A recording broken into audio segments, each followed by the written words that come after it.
Bruno e Denis Levakovic, i due arrestati nella notte tra martedì e mercoledì in seguito ad una furibonda rissa nella quale sono rimasti feriti 3 agenti di polizia, sono ora fuori dal carcere. Il PM per loro ha chiesto e ottenuto l'obbligo di dimora, decisamente troppo poco per il sindacato autonomo di polizia.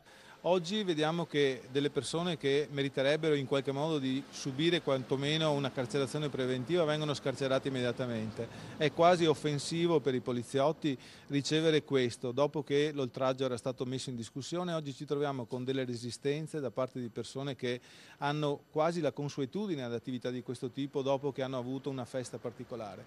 Quindi ritengo che offensivo, tra virgolette, sia il termine giusto. Senza mezzi termini, dunque, il sindacato fa sapere cosa pensa dell'operato della procura, una decisione, quella presa dal sostituto procuratore Yuri De Biasi, che prevede l'obbligo di dimora e non una misura più restrittiva per i due Levakovic, presa anche alla luce di una situazione sempre più delicata in via Bindoni.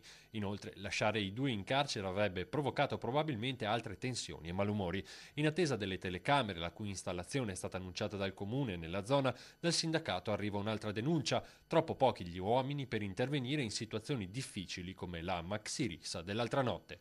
Mandare una volante in un intervento del genere ormai è insostenibile. O si rinforza il personale oppure non si riesce più a garantire, così come vorremmo noi, quella che è la sicurezza di questa provincia. Anche problemi di sicurezza per gli agenti che devono intervenire. È soprattutto un problema di sicurezza per gli agenti.